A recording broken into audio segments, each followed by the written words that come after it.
there is very much something in the water down here with design and craft. I think a lot of that goes back to work that agencies had done for Anheuser-Busch, 10, 15, 20, 25, 30 years ago. So there's a great appreciation for design craft. What we've been trying to evolve towards is a little bit more of the how do you do craft at speed? And if you think about the client 20 years ago, well, how much TV, radio, and out of home am I going to buy? Okay, well, they were thinking about doing 5 things. Today's client has basically the same budget, if not half that, and they have to do 48 things, and they're responsible for sales in many instances. So how is it that we can, move as nimbly and as quickly and as speedily with them to adapt to whatever the changing business condition is, or whatever it is that we're learning about what is working and what is not working. So speed is one of those things that we'll continue to work on, but not at the expense of craft, or not at the expense of just frankly having a good time and laughing with each other while we're doing it.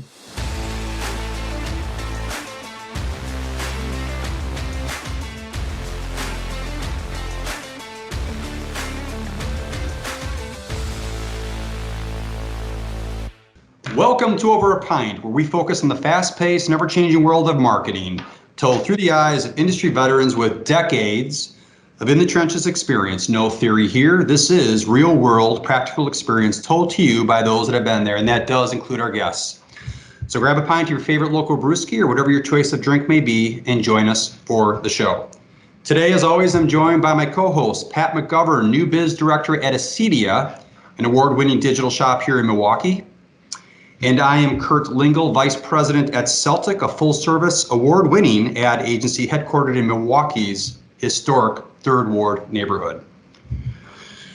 So, Pat, I'm pretty excited to have this guy on today. I know you are. I'm pretty excited. I am too, man. We have Andrew Dauska on today, and I could not be more excited. Let me do a little overview on Mr. Dauska. Andrew is the CEO at Rodgers Townsend, a creative growth agency that passionately believes every strategy brief should include a dare, a what if, to create work that delights any and all who come across it. The agency is sworn to create an emotional advantage for brands they serve. Rodgers Townsend works with brands from coast to coast, and its staff equally stems from all over the country, yet they proudly call St. Louis home. And I have to tell you, being based in Milwaukee ourselves, there is something about that Midwest scrappiness, work ethic, humility, sense of humor, charm. It's very real. It's very real. Andrew is a 20-year veteran of agencies at places like TBWA, Chiat, Carmichael, Lynch, and Leo Burnett.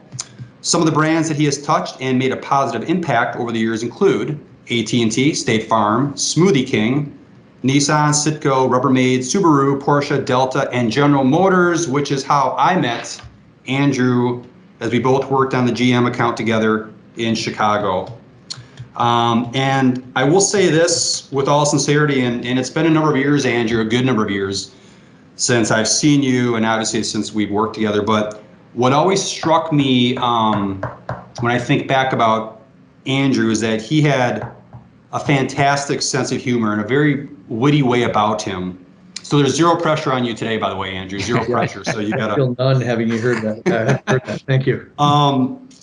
If you were working with Andrew late at night under deadline, he had a way of balancing that stress out and bring a lightness into things, which I think helps to keep that team energy positive and ultimately over-deliver on what's needed when tensions are running high. And Andrew said it best in a recent interview: we take the work more seriously than we take ourselves. And from what I remember, that's definitely a quote that has Andrew written all over it, and I would imagine speaks to a vibrant internal culture that the team at Rodgers Townsend is working tirelessly to cultivate. So with that said, it's great to have you on, Andrew. Welcome to Over a Pint. Thank you very much, gentlemen. Welcome. Pleasure to be here. Pat, great to meet you. Kurt, as we were saying in the pre-interview, pre-mumble, awesome to see you after all these years. Oh, wow. And you look amazingly the same, although you've got some salt and pepper facial stuff going on. But beyond that, Haven't changed a bit, man. Anyway, great to be with you. Thank you. Yeah, it's awesome. So Andrew, we do have a tradition here. The show is called Over a Pint. Yes. So what we do is we go around the horn, and everyone has an opportunity to share with us what's in their pint glass: tea, water, coffee, soda. I'm hoping beer in your case, whatever your choice of spirit may be. Andrew, what do you got for us? So I went local. Obviously, St. Louis is a great brewing city. Didn't go for the big one. We're blessed with some really great independent breweries here. So I've got the Urban Chestnut Brewing Company Midwest Coast IPA Ale, and of all the Urban Chestnuts, Kurt, I had a feeling we might be talking about some Midwest things today. So I went with the Midwest Coast Ale, which is hoppy and fruity and delicious. Awesome. That's awesome. Pat, what do you got for us today? Guys, I'm knocking back another Modelo. Had this when John was on, and haven't had Modelo in a while, and that's a problem because it's delicious, and so I'm enjoying that. Mr. Lingle, what about you? Well, it's funny because Milwaukee obviously has its fair share of great breweries too, and usually I like to have a local or have a beer from a guest that's on the show. But I'm going to tell you what, guys, it pays to have friends in Wyoming. Our agency has a benefit of working with a great brand out in Wyoming that's doing some awesome work. They're called the Wyoming Weed and Pest Council. And this organization is all about helping to keep Wyoming naturally beautiful by fighting invasive species, pests, weeds, things like that. And I want to give a shout out to Erica and the team over there, because last week, some very good Wyoming craft beer landed on my desk all the way from Wyoming, which I thought was very cool. So thank you. This is from Roadhouse Brewing Company. It's the Wilson Mountain Style IPA. I do love IPAs, so thank you to them. Cheers, Andrew. It's great to have you on the show. Cheers to you. Thank you. All right, so let's kick this off. I guess a good place to go, I always look for icebreakers when we start this. That's always easy, some easy ones. So let's do that. How about, Andrew, if you could, this is always a nice first question. In 2 minutes, 3 minutes, whatever, we're not going to time you, but real briefly, give us a top overview of Andrew Dauska and what makes you tick. Sure.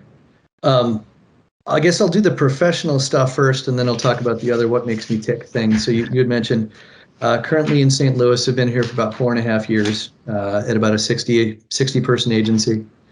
Before that, split some time between Los Angeles and Nashville. Before that, was in Minneapolis for a long time.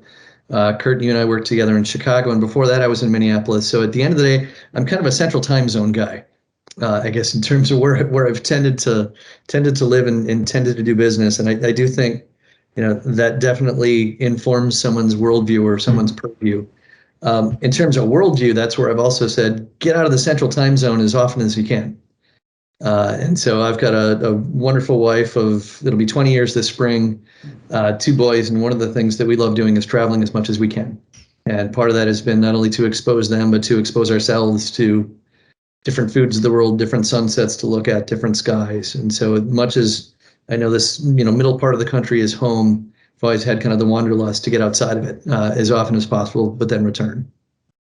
That's awesome. Pretty good. I forgot that you were in Los Angeles for a while. Now that you say that, I do remember that. That's right. I went through it was a great, but it was a strange year where I thought we were going to move to Los Angeles for a job. I realized pretty quickly that Nissan was the client, with them being in Nashville. I was spending most of my time on airplanes and back and forth. And so I had an apartment in Los Angeles and commuted back and forth, but the family was still in Minneapolis and eventually wound up in Nashville before we wound up here in St. Louis. And much as I love Los Angeles, as we'd always said as a family, boy, it'd be interesting to live overseas or live in another country at some point in time. And so when the job offer came up in Los Angeles, we had said, well, that's kind of like another country. What the heck, let's take an adventure. It just so happened that we wound up making a big turn towards the east and never actually put roots down there. But it was a great place to spend an awful lot of time for a year. That's awesome. Hey, Andrew, just since we're on that topic, I'd love to get your take on this, because this is something that's always interesting to me. Another Midwest guy, right? My whole life has been kind of border hopping between Illinois and Wisconsin. So LA, how would you describe just culturally, like agency life there versus a Midwest agency by and large? How do they approach things? How do they see the world? Do they have different takes on things? What kind of niche did you walk away with? I'll tell you, the group that I was in, my creative director partner, he was originally from Toronto. So he'd been there for about 5 years. We had a couple of Aussies on the team. We had a kid from Illinois. So I mean, it was much more of a melting pot than one might in terms of all being people from Southern California. Yeah. So like surprisingly, the approach to the business that wasn't really that much different. One thing I would say is and I would say the same of New York. I think just because there are so many more agencies and so many more opportunities, the talent is a little more transient in terms of, what can I do for my 18 months to either build my book or say that I did that, right, and then work somewhere else. So a little bit more transient, but, incredibly hardworking, which I'd say is maybe not the reputation. And maybe it was a function of working at Chiat, but incredibly hardworking agency. And a lot of really, really committed and earnest people. I feel bad saying this, but I was delightfully surprised to find so many people really be salt of the earth in, a land that maybe has an expectation that it might be a little bit more veneer. As we listed some of the agencies and you're kind of talking through, your career path a little bit, you've obviously touched a lot of big shops. You've been in a lot of places. And I guess, I'm always curious from your perspective. I know you went to school at University of Minnesota, if I remember correctly. Yeah. Andrew, when you were in school or whatever, I mean, was this the arena you always thought you'd be in, first of all? Was advertising something where it's yep, that was it for me, or, how you got into it? Yes. So I'm one of those strange, so I'm one of those strange kids, who showed up freshman year of college and said, this is, I want to work in advertising. And I'll give credit to my dad, who was an HR guy. It was probably 7th grade, 8th grade. If you remember the TV show 30 something was on, and we're set in, it was either Philly or Pittsburgh. I can't remember which, but it was, two young family guys that ran an agency. And I just remember thinking, well, that seems like an interesting career. My dad still reads the Wall Street Journal every day, as do I, for the most part. But he started grabbing the advertising articles and just started kind of feeding my interest in it. And Kurt, because we were at Leo Burnett, I'll tell you the one that to me made me always want to work at Leo Burnett when I grew up.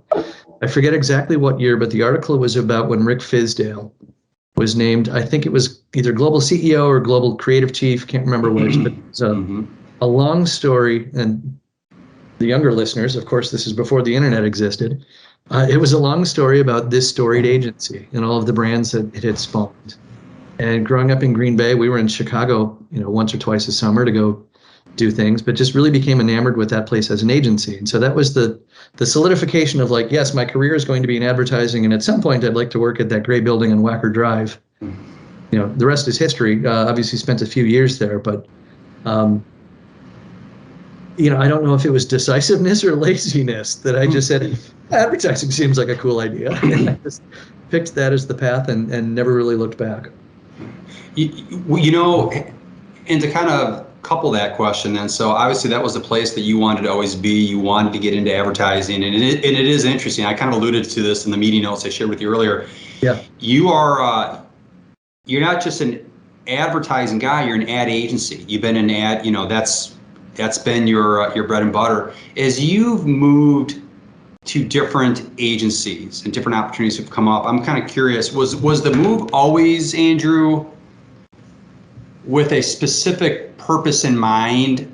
I'm making some assumptions. I don't want to. So I'm gonna but was it always when that next opportunity came up, it was because you were I'm going here for a specific reason because I know this is going to help me do this. Right. And was there a path that you wanted to follow? How about this? There's not an end destination that I still have as I sit here, 40 years old and 25 plus years in. But it's something that I have, a couple things. I remember finishing school or finishing college or approaching the end and having an offer to go work at Leo Burnett in the media department, This is before it was called Starcom.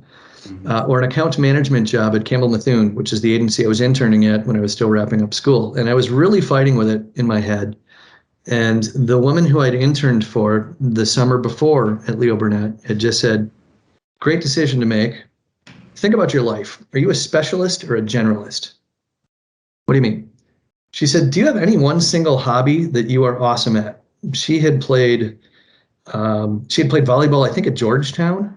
Might have been like an All-American. So you go, this is a person who was super specialized and top-notch at what she did.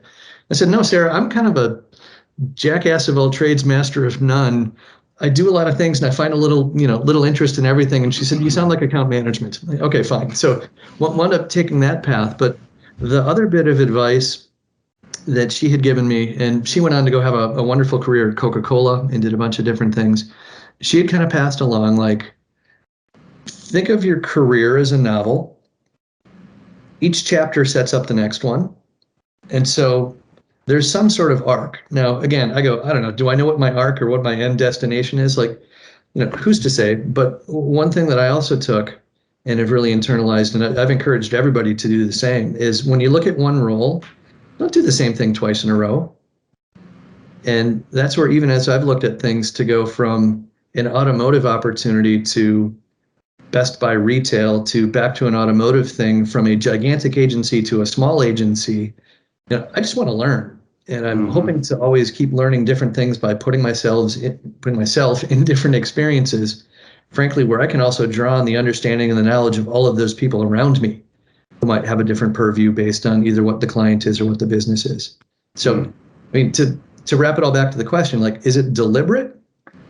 Oh, kind of, but I'm not sitting there necessarily with a list that says I must do X and Y and Z. And, the thing that I've espoused to everybody in the industry too is sometimes when a job comes to an end, it's not because you chose it to be. I know very few people in this business who haven't either been, laid off, fired, terminated, lost a role because business was consolidated at another agency. So, I mean, things happen. And that's where I think we always have to bear in mind that doors open and close. And so when one door closes, well, geez, it also reopens or another one opens. And so part of the key, I think, to having an interesting career is looking for which doors are open or which ones are opening, and then assessing what can I learn from it, or what do I find interesting about that, even if I know that inherently I'm going to be giving up certain areas of the work that I know that I really love in order to gain either new experiences, knowledge, or exposure to people with different ways of thinking. Andrew, I really like where you're going with this, and if you don't mind, could we hang on this for a moment? Because I'd like to just talk to you about your thoughts on that. I love the analogy, and I totally agree with it about constantly learning in the choices that you make. But to your earlier point, you can make a couple choices, and that is, I could still learn and be a generalist, or I could go deeper into a certain skill set, right? If it's media buying, let's say, I could go really deep into that. What advice do you have about that? What do you see as the most, when you're looking to hire people, when you're looking to bring things on, even your own life, the people you maybe even consult with, just find that the world needs more generalists, or is the path easier by going the specialist route? I honestly think it depends on the wiring of the person. And that's where I loved that analogy of, like, do you have one hobby? Are you super passionate about fly fishing? And that is everything that you do, because that might indicate that, like, you are a specialist person who just wants to go wiring, deep into one thing. So I think, personal interest and personal reflection is definitely one thing to consider. I think it also kind of goes to, well, what kind of people are you most comfortable around? Because there is something to be said for, I think, generalists and generalists flock well together. The flip side of that is we need specialists so that our gears can all work together. And not to say that it's an either or that it's a binary by any stretch, but I think it's like, what's your personal reflection, and then who are the people that you want to be around, or who do you think you can help complement or bring out the best in? Andrew, you had said earlier, you were talking about, doors open, doors close. That's a matter of life. I've always been a big believer myself. It's my personal belief that, when you, and it's not just career, it's life, but, in terms of, like, you could look at your personal life too, but a lot of what happens is not just based on the course you're trying to put yourself on. A lot of it's based on luck, some luck and fate and chance encounters. And, you know, I look back at my life and it's like, yeah, it is interesting. It's good that I turned left at that crisscross in my life instead of right, because that left resulted in whatever it might be. Maybe it was, you know, a job opportunity. Maybe it was, you know, meeting your future wife. As you look at your career and you think about those doors that have opened and closed, and I'm sure there's been many key crisscross periods, but could you point to maybe one or two where you say, you know what, that was, my goodness, what a pivotal encounter or pivotal experience in my career, meeting this person, whatever it might have been, that just, man, it opened a door. It put me in a certain direction. Could you point to something? Yeah, let me pick two. So Kurt, you worked with Nina for years. I did too. So she was my group head for the 5 years that I was at Leo Burnett, even though it was across different businesses. And I actually had the chance to meet up with her, I guess it was the summer before COVID.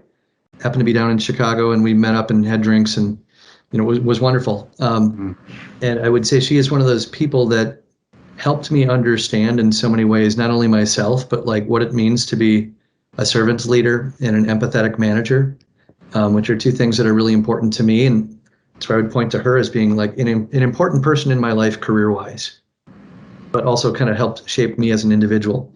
Another one, and this just kind of goes almost more to circumstance, was a guy named Tim Mahoney was our client on Porsche when I was at Carmichael Lynch. I had spun off of the Porsche team to do a couple of other things. What I didn't know at the time was that Tim Mahoney had just left Porsche, was going to Subaru. Tim had a very good relationship with a guy named John Colasanti, who runs a great agency in Minneapolis called Solve. And they had a great connection. And there were some things going on at Porsche and some things that were going on at Subaru that made it right for our agencies to kind of rekindle things. I still look at Subaru and say that was one of the better career, you know, moments of my life in terms of really figuring out with a core group of, you know, a dozen people, like how to change and how to shape the trajectory of a brand. And it all started, frankly, because Tim liked working with his old agency. Tim was one of the best clients that I've ever had. Tim is now retired. Tim went on to be the global chief marketing officer for Chevrolet. Wow. And before that was at Volkswagen. And it's amazing when I look at how many people follow Tim on Instagram, and whenever he posts some sort of, I'm having a beer at a place in Detroit. And what I love, again, part of what I love about the social stuff is seeing all the people that have liked or responded, because it's, well, I worked with her and I worked with him. And there's almost like this family tree of agency and client people who, you know, somehow, you know, whether we worked for him or with him, you know, come from the family tree of Tim Mahoney. Again, just not that Tim was the be all end all in terms of like the trajectory, but bringing that whole Subaru team together and creating what I still think is probably one of the more successful campaigns of the last 20 years was a pivotal moment for me as well. You know, when you talk about, you know, how you like to, you know, you tip your hat to some people that have had some influence in your career, and how you know, you go to social media and you kind of acknowledge like, hey, you know, these are people that were a part of your career background or whatever it might be. I think it also gets to a little bit about the social skills that I think, you know, obviously you have very strong social skills, Andrew. You're a good communicator, and you've always had that. And I think that's a big part of why you've been able to be successful.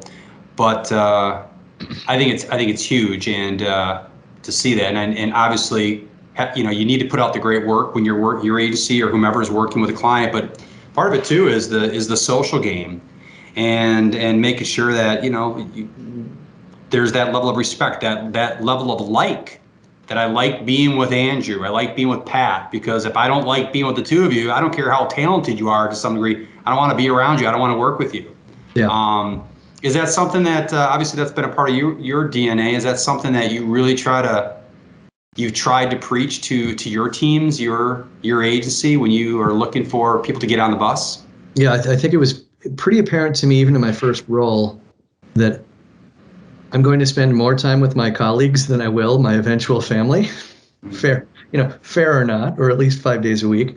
And so to your point, boy, you better like and respect the people that you're working with. I will say one of the things that I found like incredible about the agency that I stepped into, I always feel cheesy saying it, but like the amount of love that really is like amongst the team members, and part of it is some of these folks have known each other for such a long time, but I think it also just kind of goes to the fabric of the culture that was built as an agency, and that there is a very high expectation of like we all respect each other and we all trust each other and we have to be vulnerable, and a disagreement is not a personal thing. It's either about the work or the strategy or the words that happen to be on the wall, and that we can disagree and it's not personal like whatsoever.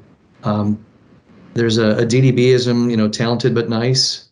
Very much believe in that. The no assholes policy is probably overused, but we don't have one. I don't think as an organization that we would make a move against someone. I just think the organization would reject the body, or sorry, that the body would reject the organ. Excuse me, to do a better job with that analogy. But I think it's incredibly important that we create the atmosphere where there's an expectation and an understanding of how we treat each other.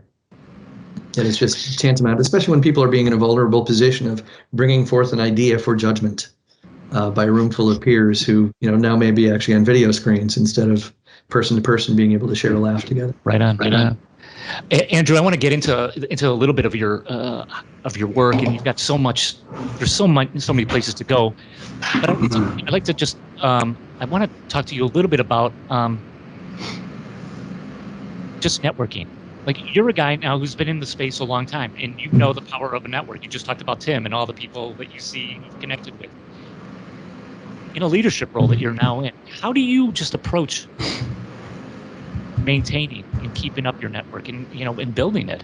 Yeah, I'll tell you, it's not easy. Unfortunately, a lot of it comes in the 12th hour of the day.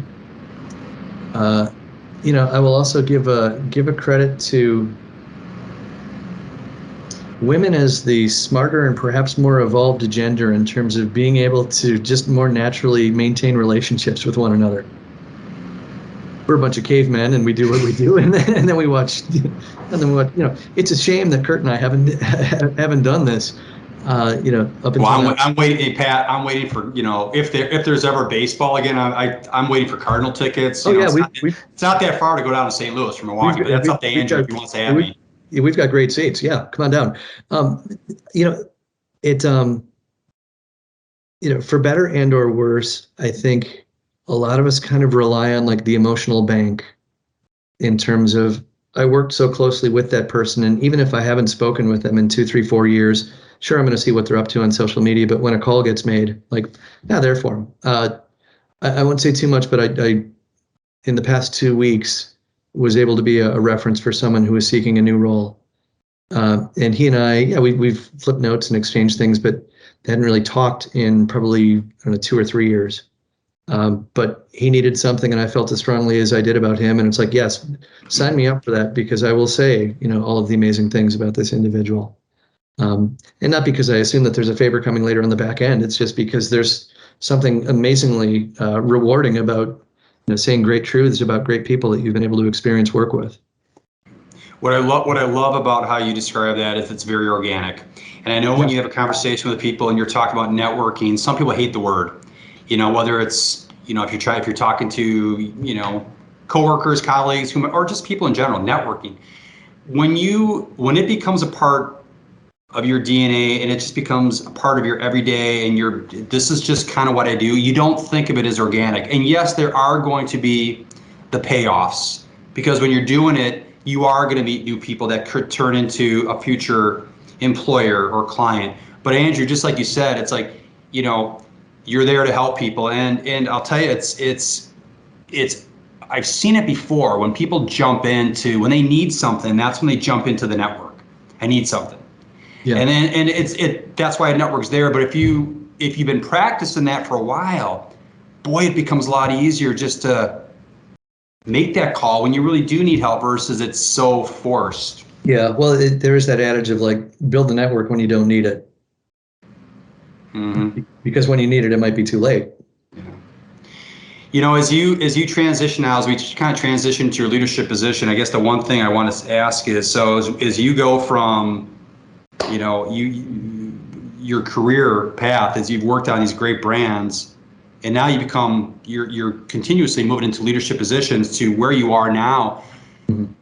When you look back and forward, I mean, I always like to focus on the positive, so let's keep it positive. What do you miss about being just Andrew Dauska, who's, you know, entrenched today working on a Nissan or a Subaru, like a true advertising guy versus, you know, you've got different things on your plate now. That's just the reality of your position. Yeah. You know, I would say the things that I know that I miss are like the focus of it. To your point, I've got one client and there are 12 projects within it, but to be able to go like, this is why I'm waking up in the morning. The flip side of that is God, I love the variety. And that throughout the course of a week, I will either directly or indirectly touch work for, I don't know, 6, 7, 8, 9 clients, in addition to dealing with all of the internal things. I'd say one of the things I miss, and I still get it a little bit, is what I used to always call like the Christmas morning effect. We've done the brief, the team has gone away, and now it's the first time that we're going to see something. I don't know what's under the tree. And I missed that a little bit. But the Christmas morning effect has changed in that, you know, I know the concept that was just about to go be filmed. I maybe saw some pre-pro materials, but I wasn't sitting at the shoot, so I have no idea what this is going to look like. And, you know, to get the video link and even just have the first experience of like, oh, wow, that's way cooler than I thought it was going to be.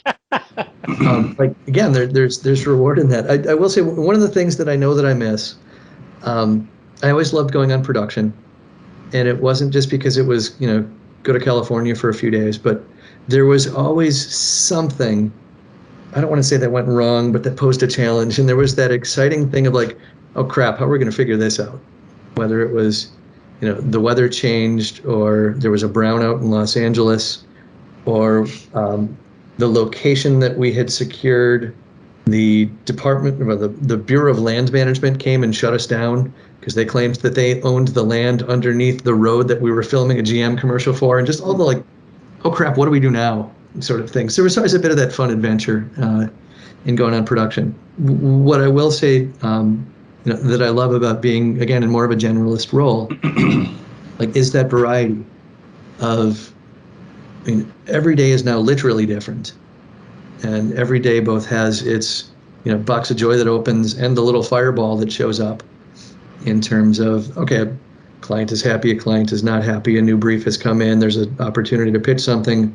Let's go have a finance meeting. Let's talk about diversity. Let's talk about training. Let's talk about development. Let's talk with the North American team about what's going on in various pockets. And by the way, oh, that's the team in Edmonton who we're doing great stuff with. I do want to know more about them. So there's just this amazing amount of variety that comes with the role that is never one for lack of daily stimulus. But Andrew, within that, kind of break down not a typical, but where are you spending? Like, if we had the pie chart, like, how do you break down, you know, most of your time? Like, sure. Hey, new businesses, always 20% of my time, right? And HR, it really, you know, what is that? What does the pie chart look like? I'll just go broad strokes, and I'll cut it into quarters, because I'm still probably not going to be precise about that. You know, existing client business is probably 25%-ish. You know, blending in that is, you know, team management and checking in on people and being a sounding board. New business is definitely 25%, sometimes 50%, depending on what's active and if something is active versus if we're just kind of prospecting. And then certainly another 25%, I would just say, is on like other internal things, whether those are finances or looking at training and development plans, or DEI initiatives, or where are we speaking and what's going on with our own internal agency visibility and culture. So it's probably a split between those four things that tracks up and down depending on the day or even the week. Gotcha. You know, if I could, I want to kind of ride that a little bit. New business, I want to talk about that for a second. Yeah. I noticed on your website, new business inquiries are going right to you. Yes. So, and I think that that sends a message. It's not, if you're at Leo Burnett, for example, there's a team, and they might have, this is the individual that's in charge of new business. Contact this individual, he, she, whomever. New business is going to you. How is new business handled? I mean, it's if your name is on the website and it's like you contact Andrew Dauska, is that yours and you're running with that? What does that look like at your agency, Andrew? Sure. So I'd say I'm not the only door in which it comes in. I'm the one on the RT website. We've got a North American team.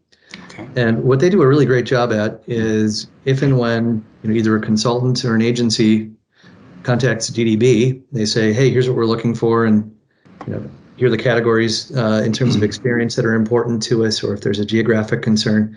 That team does a really great job of assessing between New York, Chicago, Toronto, RT, San Francisco, Edmonton, like who should take lead on that? And sometimes it'll even be a discussion of like who's got capacity or who's got the right person who has the experience in that category that can really step up and be that front lead. So I am talking with that group daily, probably, or we're in communication daily, just based on things that are coming in. In some pitches and some reviews, they play more of an active role than others. Sometimes when things do come in just our door, I might take more of a lead on it depending on the size of it. Ideally, we're assembling a team and saying, okay, between my chief creative officer partner and whoever might be leading from like a creative director or an account director or a strategy perspective, like this is the core team. And how are we going to go forth and win this thing? So it certainly isn't all falls on my shoulders by any stretch. That said, there have been quite a few nights where I've had carpal tunnel syndrome because I'm putting together the final deck. That's just something that happens, at an agency of our size, where we've said like none of our leadership team has clean hands. Like we are dirty hands with the That's awesome. with the sleeves rolled up, like making the work. Like we're all player coaches. Dude, that's awesome. That's really cool. Andrew, how much of your time as an agency now? How much of your time is spent proactively going after business, if at all? Like you talked about a lot of things coming into the funnel, which is awesome, right? Yeah. Do you guys sit back and go, look at with our, we got killer case studies in this space, in this space, in this space. Who do we want to go after, guys? And who knows people in that place? And how do we go about, how much time is spent on that part? I'd say that's focused mainly between a few of us doing, proactive prospecting. And, of course, like any agency, it's here are the categories that we would like to be in. And based on that, what do we think is the right size? And so here's the hit list of the 10 to 15 brands in that specific organization. And I'm not revealing any secrets here. It's like, we're trying to be active on LinkedIn. We're trying to understand who those people are. We're trying to find introductions, which, is a long way to go because you're trying to find someone who is maybe not satisfied with their current agency, maybe new to their role, but trying to find somebody who's willing and wanting to even have that conversation is difficult. I know I get about 30 people emailing me every day trying to sell me some sort of software. Yeah. Well, I'm not in the software buying business. I've got a holding company that determines that sort of thing. So it's like, I'm not the right buyer, right. Or at least I'm not in the right moment in time. So prospecting is certainly something that we do.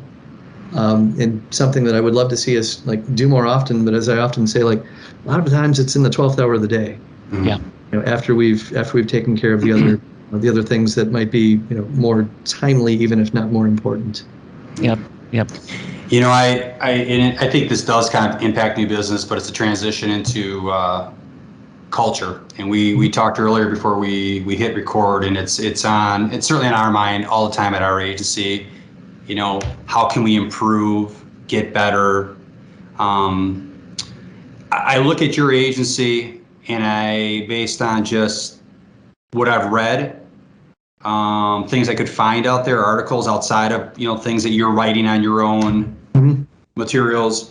And then I think about knowing you and I'm like, it's interesting. There's not ever what I'm seeing isn't a disconnect from you as a person that I remember and that I know. It seems like, it seems like there's a fit going on there. And I can tell there's a lot of pride, and I like, and I want you to talk more about your advantages and how you play up to that. Obviously, and I like how you said it. Your agency, St. Louis is your home, and you're proud that it's your home, but you're not a St. Louis agency. Yeah. And there was something, I'm like, there's something about that where it's like, that speaks to the aspirations, like it's our home, but this isn't just what we're all about. Yeah. No, that was something that was important to state in coming in. And even if you look at like our revenue, most of our revenue doesn't come from, this zip code plus 10 miles. And I'll say this with love, but it was interesting being in Minneapolis and seeing so many of the smaller agencies all fighting over the same assignments at General Mills, United Health Group, Target, Toro, the companies that were based there. And there are a lot of them there. But one of the things that was interesting when I was at Carmichael was, I don't know at the time that we had a single Twin Cities-based client. Interesting. Yeah. They were all elsewhere, but that was where we all slept. And that was, part of the fabric that made the agency unique, but it wasn't the only fishing place that we were going to go. And that's where even in coming in, back to my central time zone comments, like, where are our clients? I don't know. They're somewhere in the central time zone. I'll take Atlanta. I realize that's east, but there's plenty of business between Chicago, Dallas. We've got 3 clients in Dallas, Chicago, Dallas, Houston, some of these other markets where like there's an awful lot of work to be grabbed. One of the impressions that I did have, I'll go back to Carmichael, and we got called on a lot by New York-based clients who saw Subaru. And I remember very much having the impression of if you're a client that is based in New York City and you can't find an agency in New York City, like you might have a problem. And we often found ourselves being the 4th agency among 3 that were based in New York. Okay, well, we're the flyer. You want to see what the people in the Midwest kind of had to say or had to think. So back to growth and back to culture. It's accepting like, we're living here in the middle. And by the way, if you want to call it flyoverland, keep flying over. That's cool. There's an awful lot of great work that happens here, and we should be, certainly proud of it, and certainly be proud of reflecting the people who make it. Yeah, and too, and obviously, as we all know in our industry, there's a stereotype earned at times. Often it's earned. A lot of egos. Let's just leave it at that, right? There could be some might perceive it as there's arrogance, egos, and that's not to say everyone, but the industry sometimes, or some agencies, we've all been around it, we've seen it. You have to be darn good. You have to be damn good at your craft to make it. But I think it's okay to be nice too. There's something you said where it's like, damn smart, damn creative, all of that on paper. You've got to bring that to the table. If you don't, leave, because you're not going to survive. But I think it's okay too. It's like, you can also be nice as well. And you can be, and it gets back to that, that Midwest. Well, I would even say this, that goes back to, I don't know if it was Bill Bernbach or Keith Reinhardt, but one of the seminal people in the DDB lineage who said talented but nice. We were sitting as a North American leadership team, I don't know, November, December, saying, hey, that's great and we all agree with it, but how would we define nice? And it's not about just being meek or about being okay. Someone who's nice is generous. Someone who's nice is caring and empathetic. And so part of what we have discussed doing is, how do we put another layer on that to, again, continue to depict how it is that we want ourselves to act and what we expect of the people around us. I really believe in like accountability in terms of how we treat and work with each other, and that there should be an expectation that I'm walking into a place where not everyone's just going to be not just nice, but generous and smart and sharing and caring. At the bigger agency in Chicago, it wasn't uncommon sometimes to see, especially in the middle of a jump ball, creative teams kind of deposition the work that had just been presented before them. Haven't seen that where I'm currently at. I certainly didn't see that at the shop in Los Angeles either. But that was always an interesting dynamic of flexing one's ego in a room where we're all on the same team here. We're all colleagues. And I just don't think there's a place for it. I like how you said that. Nice is, everything is subjective. Everything can be defined in a different way. And I think you said it best, Andrew. Nice by no means is weak and submissive and okay, hunky. There's a level there's respect. It's like you can do things and you can debate and you can be nice but come with strength, and that's kind of where I was going. And I think that gets back to some of the elements you might find in the Midwest. When you look at your culture, talk to us then about what makes your culture so great, and what is it that you've been doing, Andrew, to work on it? Are there things that you brought from?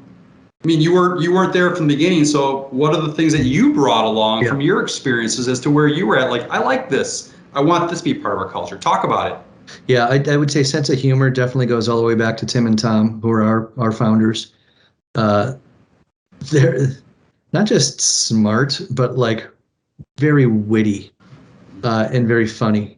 And I think there's an expectation that we're going to be a culture that laughs. That doesn't mean everyone needs to be the stand-up comic. Not everyone needs to be the clown, but we're very much going to laugh together, which has been something that has been important for me to maintain and foster. And it wouldn't be uncommon for me to stand up at our monthly all hands meeting and like admittedly make some bad dad jokes just to continue to like reinforce the fact that like we're not here to take ourselves too seriously. I think one thing I have tried to help instill, and this just kind of goes to the way that our industry is evolving, is like a new level of speed. There is very much something in the water down here with design and craft. I think a lot of that goes back to work that agencies had done for Anheuser-Busch, 10, 15, 20, 25, 30 years ago. So there's a great appreciation for design craft. What we've been trying to evolve towards is a little bit more of the how do you do craft at speed? And if you think about the client 20 years ago, well, how much TV, radio, and out of home am I going to buy? Okay, well, they were thinking about doing 5 things. Today's client has basically the same budget, if not half that, and they have to do 48 things, and they're responsible for sales in many instances. So how is it that we can, move as nimbly and as quickly and as speedily with them to adapt to whatever the changing business condition is, or whatever it is that we're learning about what is working and what is not working. So speed is one of those things that we'll continue to work on, but not at the expense of craft, or not at the expense of just frankly having a good time and laughing with each other while we're doing it. That's something that keeps coming up over and over in people that we chat with. Speed.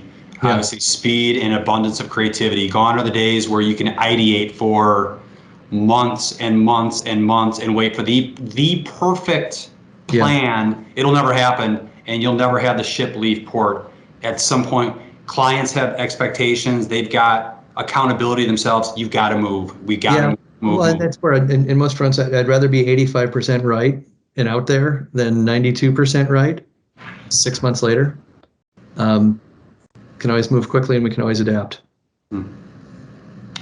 Andrew, what as we start to kind of wrap towards the end, I guess, in your opinion, what are agencies doing outside of your own? But maybe it's like, where are agencies failing these days? I mean, in terms of, if you look at how the world of advertising agencies have changed, if you look at it, like, what are the threats that agencies are facing today, and where are some just getting it wrong, and where are the opportunities for the others to kind of come in and just be different? Yeah. Be the hero for a client. I think at a macro level,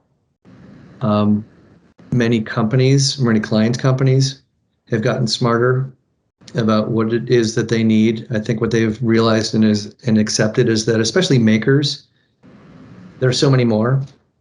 Because our kids these days know how to edit things and do motion graphics and some of these things where I don't know how to do that. But there's so many more makers.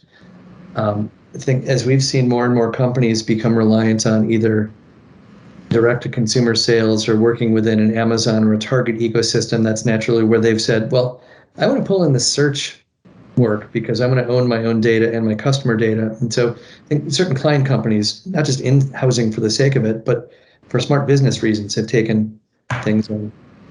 In Los Angeles, I would say for creative talent especially, one of the bigger challenges was, okay, YouTube is paying 3 times as much, Facebook and Twitter are paying 3 times as much. And so there is something in the muscle of the business model that some of the platforms have built where if we're competing for talents, like we're going to lose on salary, we're going to lose on, cachet, like any day and night. I think that's where, any agency has to go, well, with whom am I competing?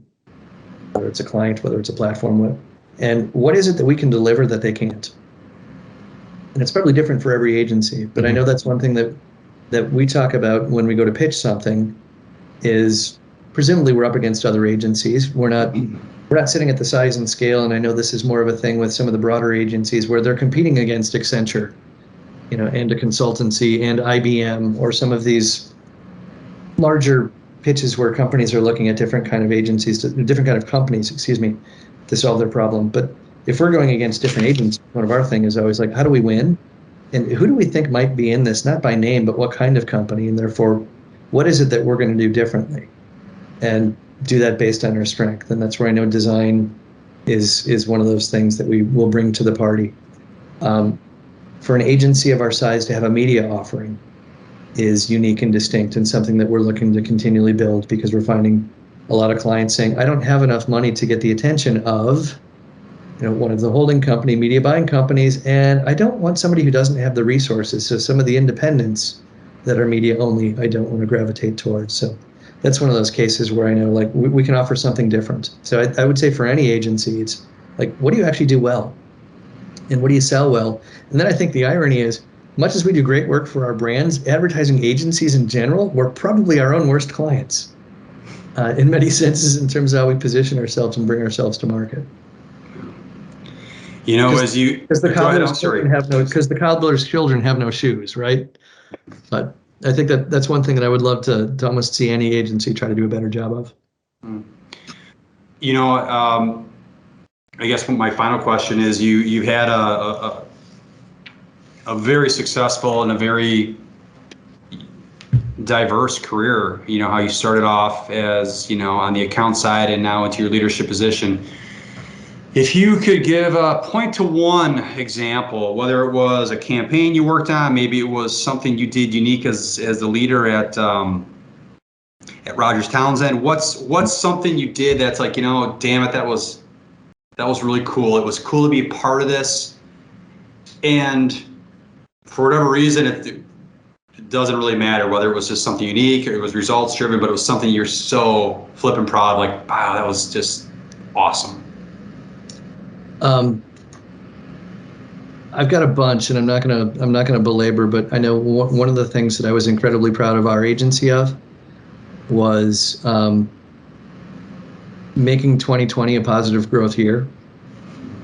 And it wasn't a massively positive growth year, but when you think about all of the turmoil and all of the question, and some of our clients making significant pullbacks and significant cutbacks or pauses, to be able to, by and large, hold ourselves together and band together as people who cared about each other and the work, and effectively say, like, we're going to muscle our way through this, is something I'm proud of. Maybe not even because of my own actions, but because of so many of the people that I get the opportunity to lead. That's awesome.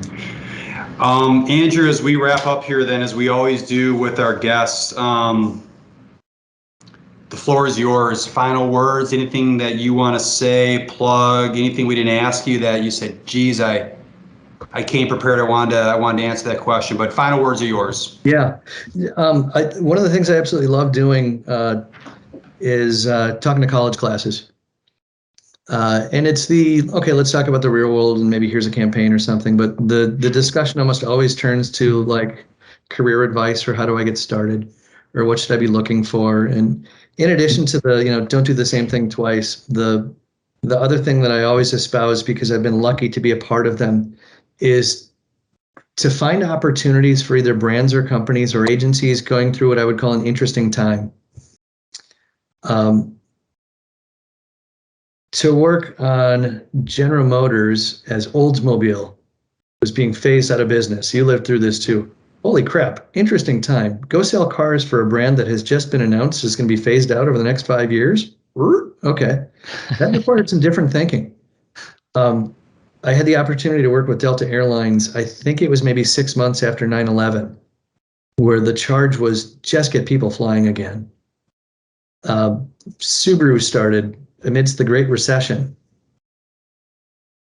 the Best Buy role that I took was when they were undergoing massive, massive corporate changes, and really in the midst of a turnaround. And it was interesting for me to just see how that company was going through that. And then I think one of the real interesting things about my current role when it came up was, here's the opportunity to take over from a founder and both preserve what was wonderful, but also build upon the things that need. And so I would tell anybody, look at any opportunity that comes up and really assess, boy, it might not look like it based on, it's a burning building. Do you want to run into that? I don't know. Maybe you do, because sometimes in these things that maybe look either challenging 100%. Or daunting, they might actually have the most either enriching or, fruitful opportunities to learn and grow and meet amazing people along the way. Yep. I agree. That's well said. Awesome. One of the things that's great about this podcast, and I mentioned to you earlier, is that by doing this, we get to meet so many new, interesting, smart people, but at the same time, we also get to reconnect with some past friends and colleagues who are equally smart and dynamic and interesting, which I think is definitely the case with you, Andrew. You were an example of someone that I was able to reconnect, and we were able to bring on the show and tap your brain and your personality, and you delivered as I fully expected that you would. So on that note, I want to thank you for joining us on Over a Pint. It's been fun having you on. It's been great getting your insight. And AD, thanks for all that you were able to share with us today. It's been fun, and continued success. Absolutely. Cheers. This has been Over a Pint. Until next time. I say the pleasure's mine. This is a blast. Thanks, guys. Cheers. Thanks, Andrew. Cheers.